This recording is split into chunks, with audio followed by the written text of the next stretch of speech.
Good morning. I'm Emily Welch, and I'm pleased to serve on the amazing RE and standing committees.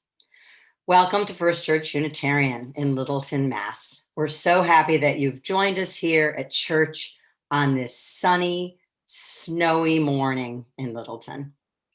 An extra special welcome to any newcomers today. We're glad that you found us online and are with us today.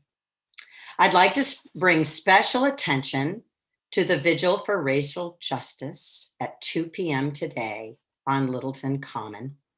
And next Sunday, following Joys and Concerns, please join us for a carol sing. In addition, yesterday's Community Matters is jam-packed with ways to connect and participate in holiday events, including contributing to Holiday Helpers gift-giving program, making cookies for Food for Love, participating in the December 25th Potpourri service led by the deacons, and much, much more. Be sure to check the Community Matters for all the details and other important notices as well. Please join me now in the spirit of worship. Welcome to church.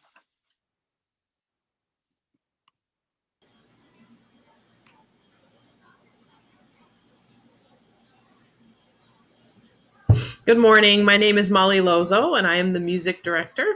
I want to introduce our prelude for today. It actually comes from a video game. If you don't play video games, you might not know this, but I've found that a lot of video game music is very expressive and beautiful, and composers, a lot of the composers who write for games take their work very seriously. This particular piece is from a game called Child of Light, and this is the theme of the main character, which tells a story of a princess finding her way and becoming strong, basically. So here is Child of Light.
To return to the present is to be in contact with life. Life can be found only in the present moment because the past no longer is and the future has not yet come. Buddhahood, liberation, awakening, peace, joy, and happiness can only be found in the present moment. Our appointment with life is in the present moment. The place of our appointment is right here, in this very place. Our appointment with the Buddha, with liberation, and with happiness is here and now. We should not miss this appointment. The words of Thich Nhat Hanh. Let us worship. This is the time in our service for lighting a chalice or a candle if you have one at home and saying the words of our covenant. And this morning we will be led by Elsa Milburn.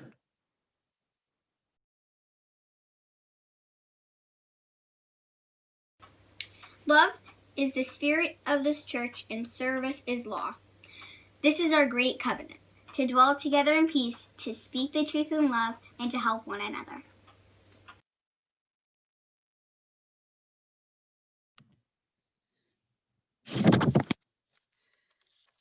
This is also the second Sunday of the Christian season of Advent. And so I am going to light the first two Advent candles and then come back and say some words. Remember that the first Advent candle that we lit last Sunday was for hope. Today, the second Advent candle is for peace.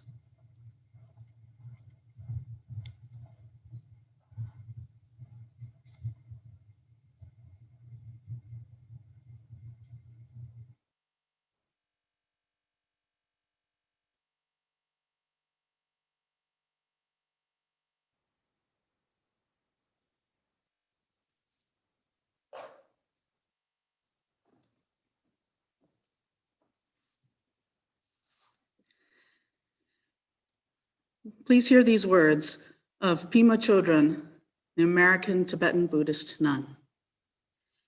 If we want there to be peace in the world, we have to be brave enough to soften what is rigid in our hearts, to find the soft spot and stay with it.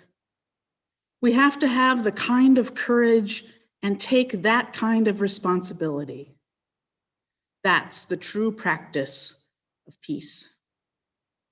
Unitarian Universalist minister Erika Hewitt adds, "May this time of waiting inspire our courage. May we find the soft spot in the pressures of this season and stay with it as we discern our way forward. May we be filled with loving kindness. May we be at ease and discover the true practice of peace within ourselves so that there might be peace in the world. May it be so." All right, welcome. Welcome this morning, this lovely day, to online worship, First Church Unitarian here in Littleton, Massachusetts. My name is Lara Hoke, and I'm so happy and lucky to be the minister of this amazing congregation. I join with Emily in welcoming you and saying that I'm so glad you have joined us this morning. A few thank yous before we jump right back in. Thank you to Emily Welch for doing our welcome and community matters reading this morning. Thank you to Elsa Milburn for leading us in the chalice lighting and the words of our covenant. And a shout out to your grandmother, Martha, that she is feeling better soon. Thank you to Molly Lozeau, as always, for the beautiful music. Thank you to Karen Tucker-Barisano, who will lead our time for all ages this morning. Thank you to Mike Pillman for doing our tech and showing the videos. And a thank you, a special shout out to our sexton, Henry Whitcomb, who came over and cleared the driveway so that I could be here in the sanctuary. So thank you all. And with that, I will just say, this morning we are, of course, appreciating Zen Buddhism together.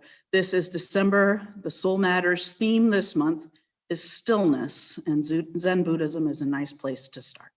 So our opening hymn is number 184, and I'll let Molly tell you about it. This hymn, like Reverend Laura said, is number 184. You'll also see the words on your screen. This is one that is not as familiar to me. And so what I have done to help you out is I've played through the melody one time through before we start singing together. I wanted to mention, as you can see if you have the hymnal, the words are attributed to Gautama Buddha from the 15th century BCE. But the music says, from a melody in the Sarum antiphonal. And I had never heard of that before. So I did a little bit of research and I found that the Sarum chants were compiled in England in the Middle Ages. And they were kind of based on the Roman Catholic church services, the traditional mass services, but they adapted, churches in England and Ireland adapted some of these chants and like the parts of the service to their own use, and their own language as well. So we are singing a very ancient melody today.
This morning's Time for All Ages is actually a repeat performance from a story that was shared during our summer worship services this past August.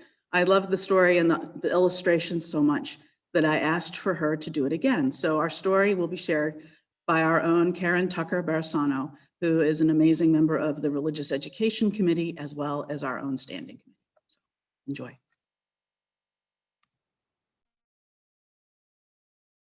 Good morning. My name is Karen Tucker, and I would like to read you a story today, and it is called Under the Bodhi Tree, The Story of the Buddha by Deborah Hopkinson.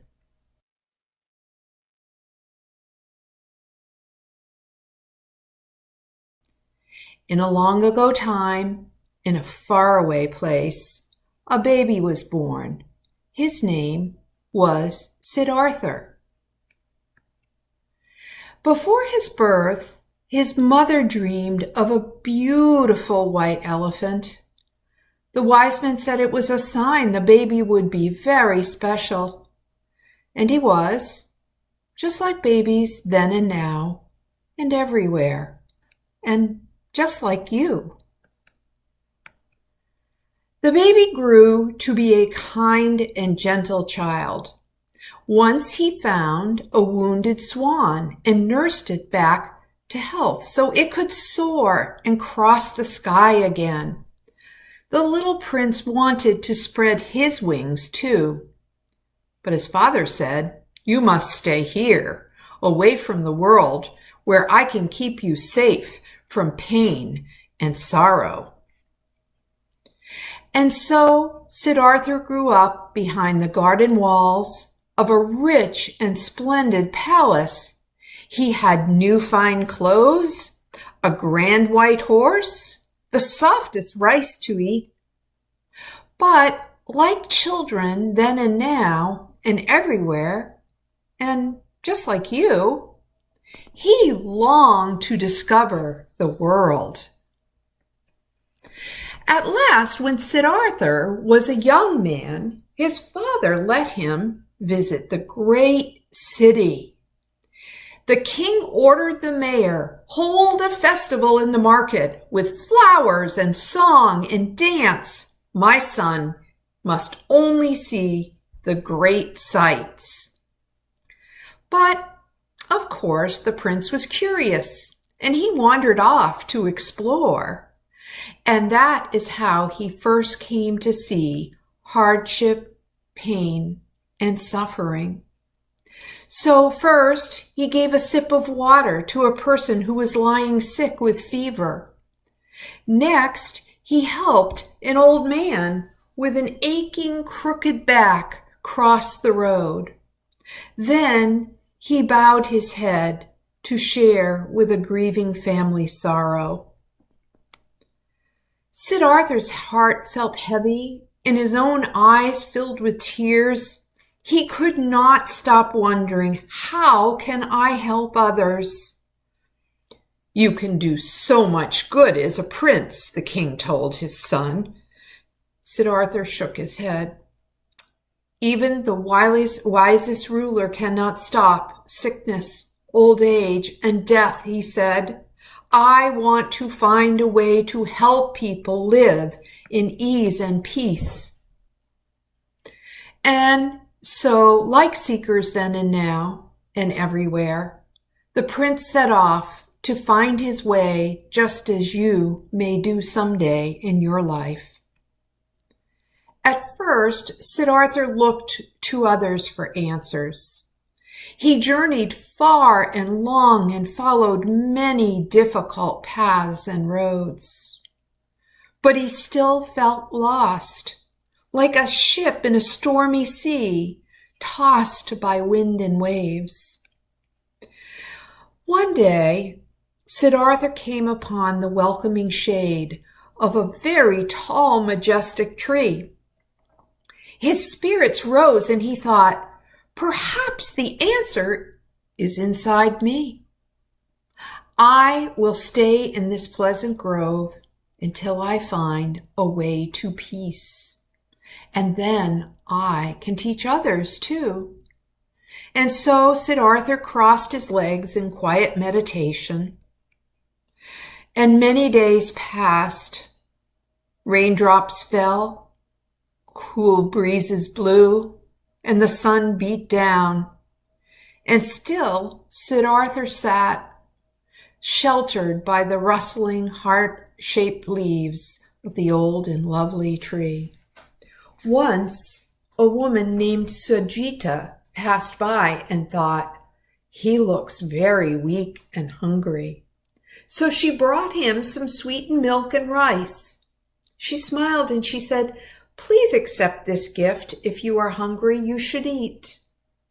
Siddhartha tipped back the bowl to taste the delicious treat. The rice and milk was warm and sweet. Thank you so much for your kindness, he said.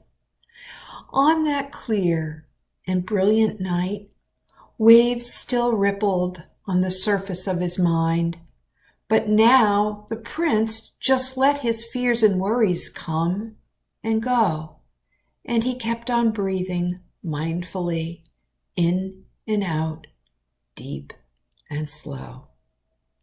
Soon, even the sighing heart-shaped leaves grew still, as serene as Siddhartha's mind.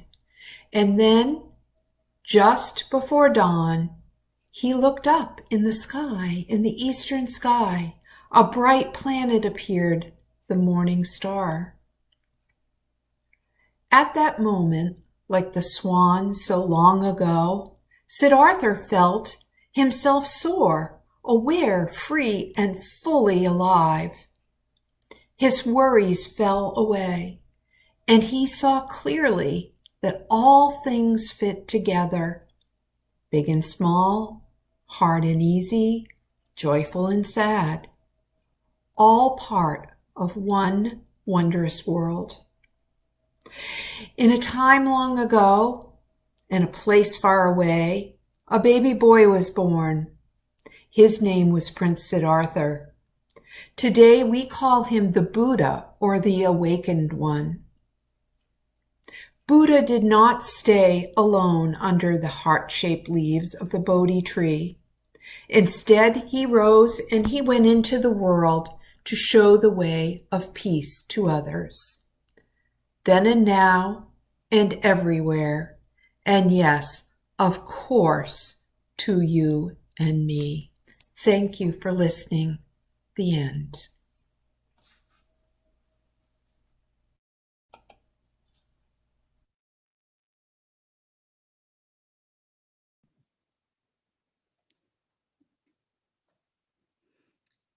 This morning, for our offering, I have something a little different. I have a story to tell you. And you can see here the address and the website address if you would like to send in an offering this morning. But I'm going to share with you a story right now. It's a Zen Buddhist story shared in the book Zen Flesh, Zen Bones by Paul Reps and Nyogen Senzaki. The story begins with a Zen school that is in need of money. It needs a larger space, and it's been very overcrowded. A merchant decides to donate 500 pieces of gold, and this is going to help build the larger school. So the merchant brings this money, these gold pieces, to the teacher and the head of the school. And the teacher accepts the money and says to the merchant, "All right, I will take your money." And the merchant gave the teacher the sack of gold, but he was dissatisfied with the teacher's attitude.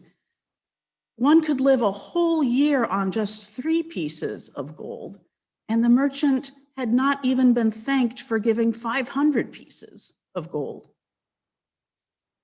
"In that sack are 500 gold pieces," said the merchant, hoping for a grateful thank you.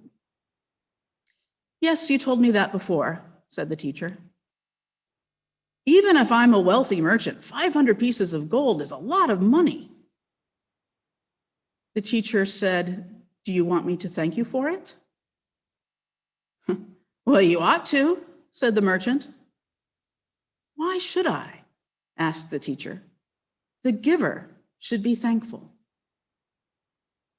This morning's offering for the good works of this congregation will now be given and received in grateful appreciation. The music you'll be hearing today for the Offertory is by Ludovico Einaudi. He is an Italian composer. He studied at the Conservatory in Milan, Italy, and he studied to be a classical composer. And if you haven't heard his music before, it's a combination of classical pop, a little bit of jazz, a little bit of everything, really. This piece is very slow and reflective, and if you like it, I really encourage you to check out some of his other music.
As you heard in our time for all ages this morning, before he was the Buddha, which means the enlightened one or the awakened one, he was Siddhartha Gautama, a man who lived in the 5th century BC.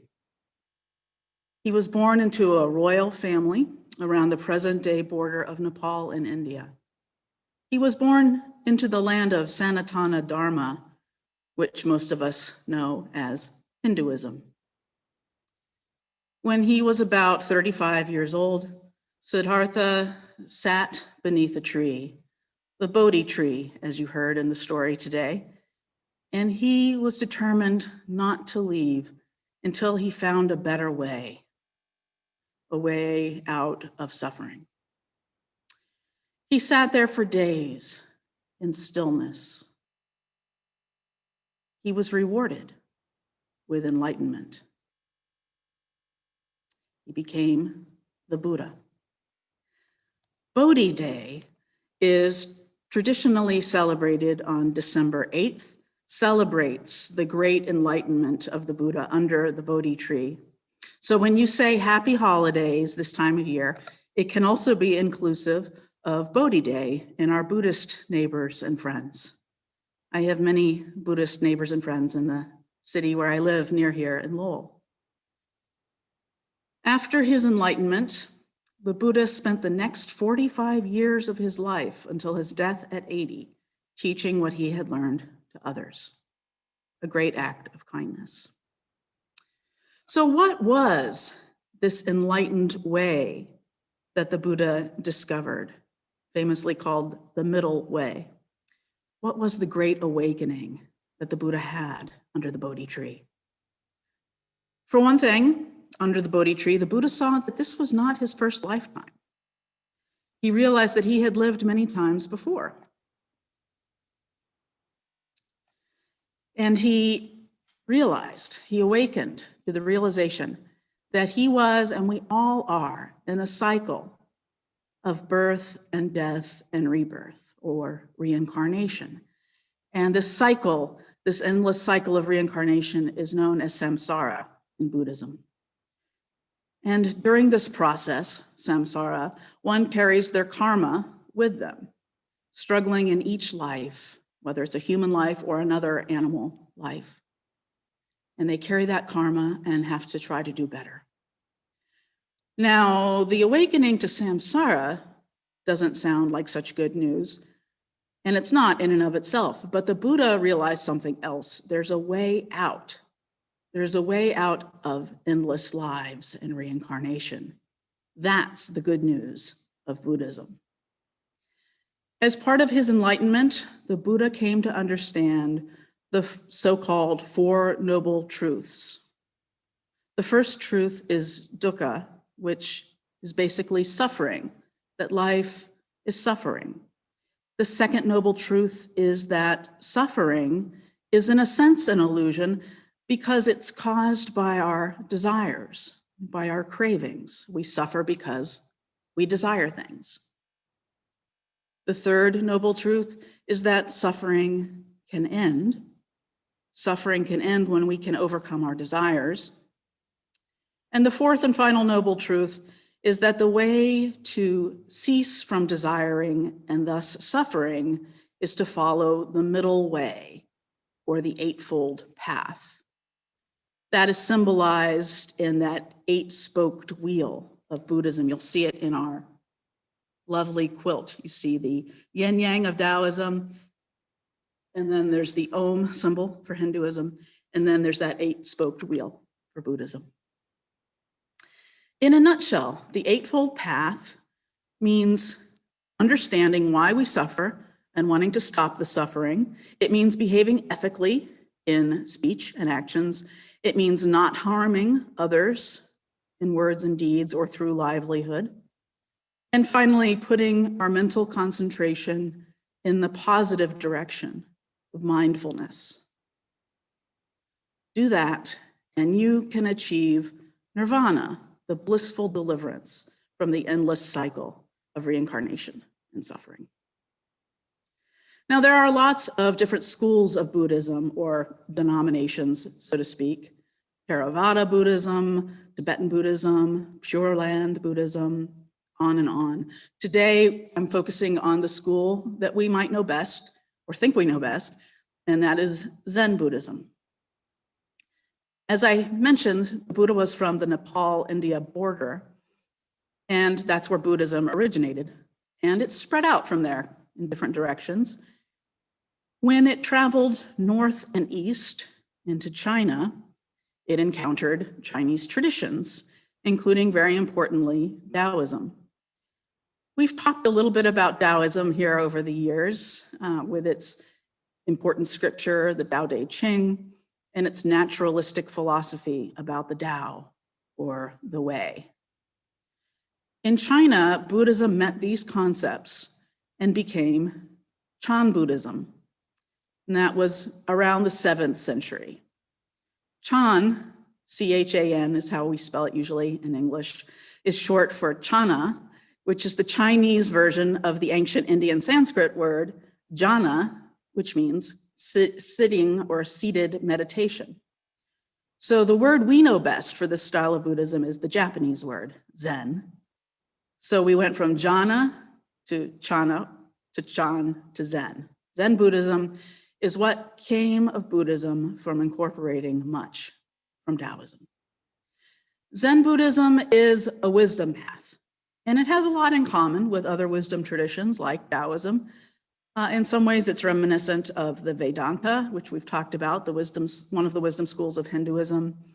In some ways, it even has things in common with Sufi, a wisdom branch of Islam, and other wisdom branches in other world religions. There's an overriding sense of the oneness of all things in these different wisdom paths, and that's something that each has in common. Zen has some distinctive teachings. It's really hard, though, to do them justice with words. Some have likened Zen teachings to a finger pointing at the moon. If the moon is awakening or enlightenment, then the teachings of Zen aren't enlightenment. They just point the way to enlightenment. Zen Buddhism is mostly non-conceptual, in a sense, and so it's inherently difficult to describe it in words.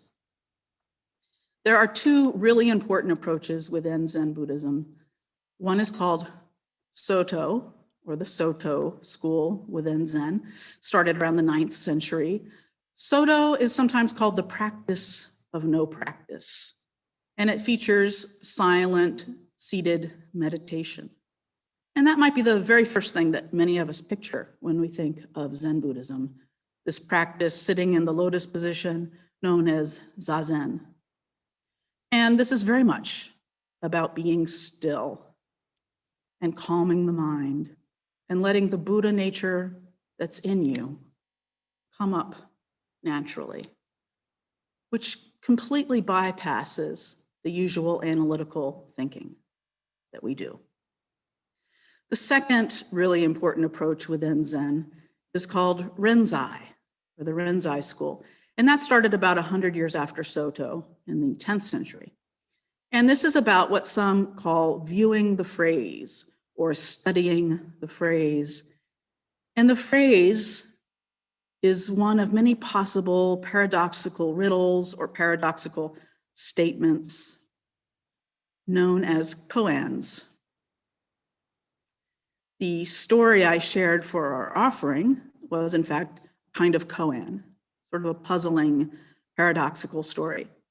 You can't really use the usual left-brained logic to solve the riddle within any koan.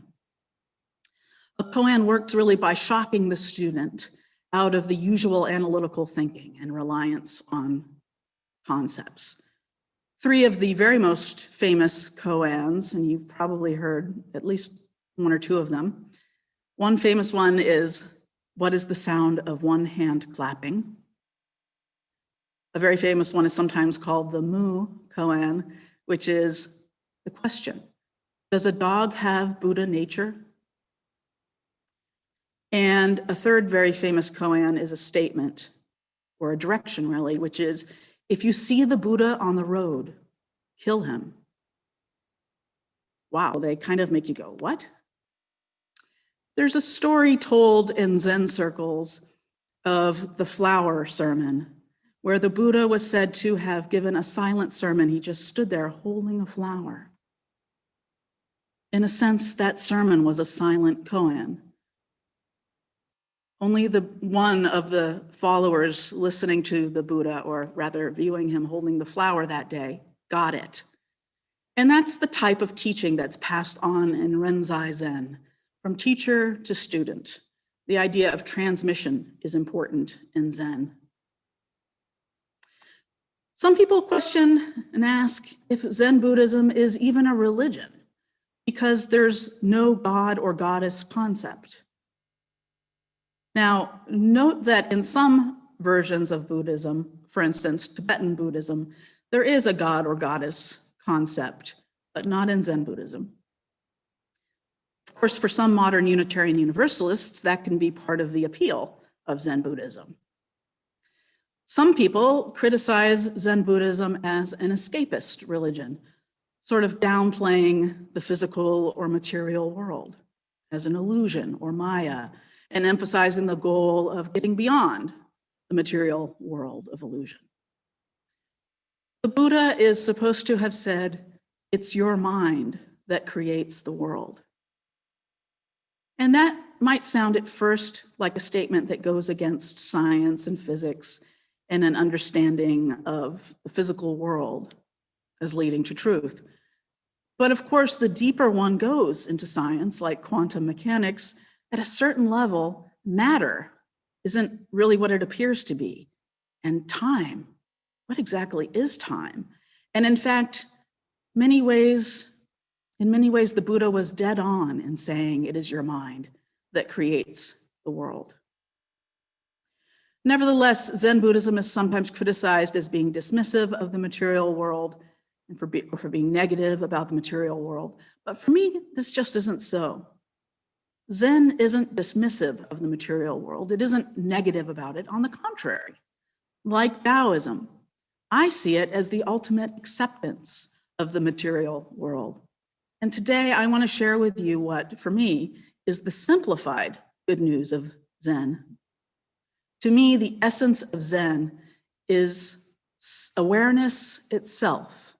To me, the essence of Zen is an intense awareness of all that you see and experience, all with profound equanimity.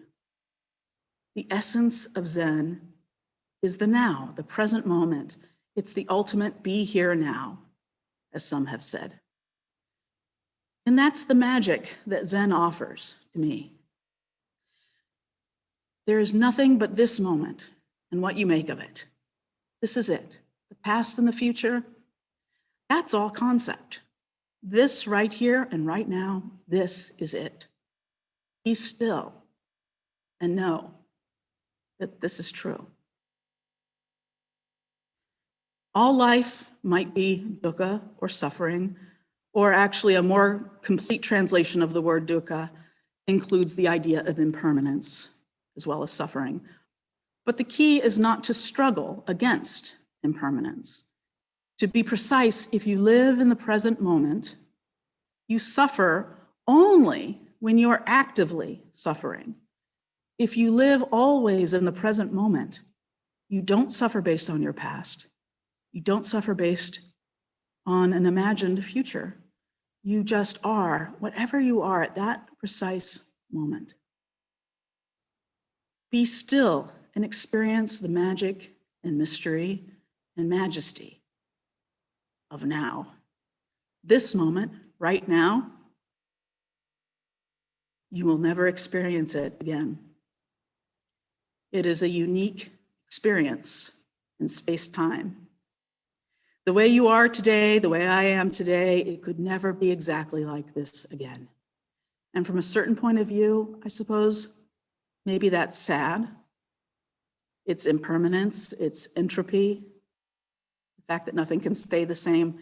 But that's really only sad if you are preoccupied with the past and the future. This moment, be still and take it in. This moment is precious.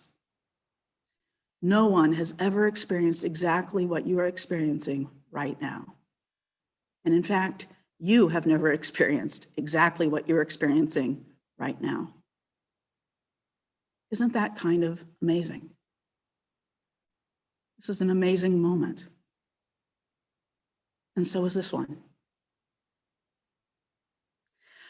All too often, I think we see life's transience and impermanence as terribly sad, or the awareness of the transience and inevitability of death as part of the human condition. We often see that as sad. But Zen shows us that the transience of everything is what makes everything precious. So be still and take it in. This is it. That's all you have to do. Be still and awaken to the preciousness of every moment. It's that easy, it's that simple, and it's that challenging. I want to close where we began in our call to worship with the words of Thich Nhat Hanh, a 94-year-old Vietnamese expatriate who's been a Buddhist monk since he was 16 years old. He's a master of Zen and a poet and the author of many books. He's also an activist for human rights and peace. And of course, the second Sunday of Advent today, we are thinking about peace. He said, "To return to the present is to be in contact with life. Life can be found only in the present moment because the past no longer is and the future has not yet come. Buddhahood, liberation, awakening, peace, joy, happiness can only be found in the present moment. Our appointment with life is in the present moment. The place of our appointment is right here, in this very place.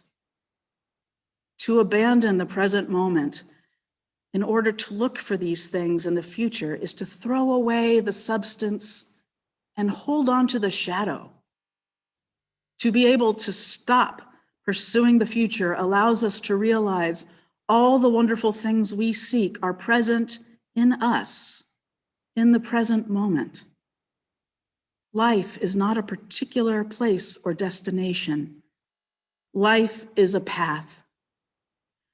Every step can bring us peace, joy, and liberation. Our appointment with the Buddha, with liberation, and with happiness is here and now. We should not miss this appointment." So says Thich Nhat Hanh. May we learn to be still and keep this all-important appointment. May it be so. Blessed be, and amen.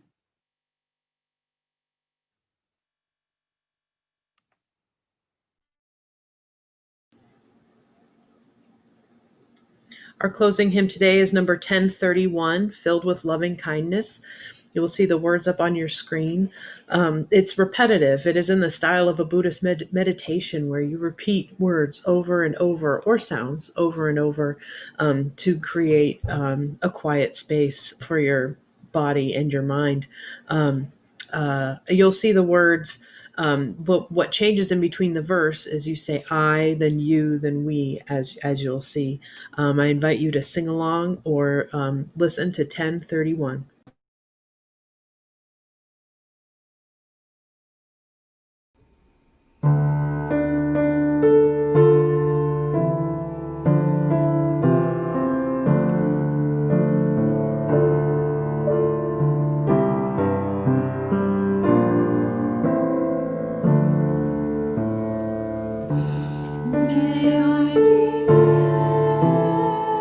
With loving kindness.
Friends, it's time for our closing words.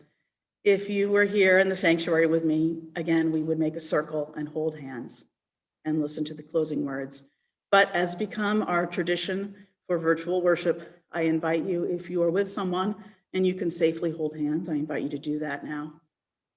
Otherwise, if you're alone in the room, as I am alone here in the sanctuary, I invite you to put your hands together and feel that warmth and imagine this loving and caring circle of people.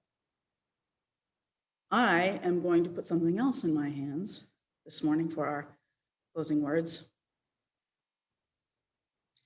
I bet you've missed this. So our closing words will be mostly silence. And with the start, for the start of silence, I invite you, when I sound the bell, the singing bowl, and we will end the silence with the sound of the singing bowl.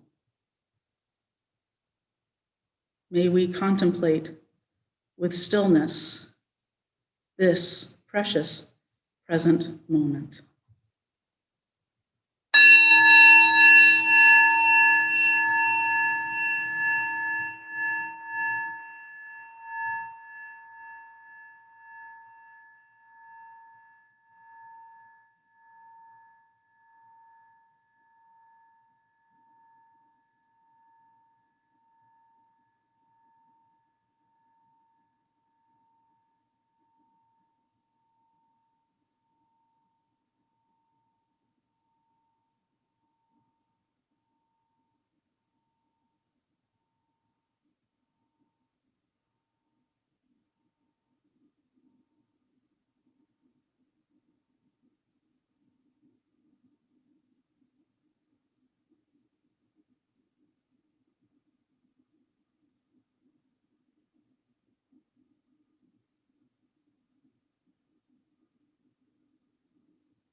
May we be filled with loving kindness.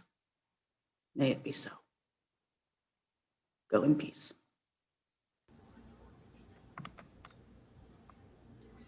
Our postlude today is also one that you may recognize. It's Pachelbel's Canon in D major. I chose this one for two reasons. One, it's very beautiful. And two, it's actually kind of like a meditation. It has a repeated bass line that goes over and over and over, and you could essentially play it for as long as you want to play it. That's part of what a canon is musically, is a repeated theme that happens. So here is Pachelbel's Canon.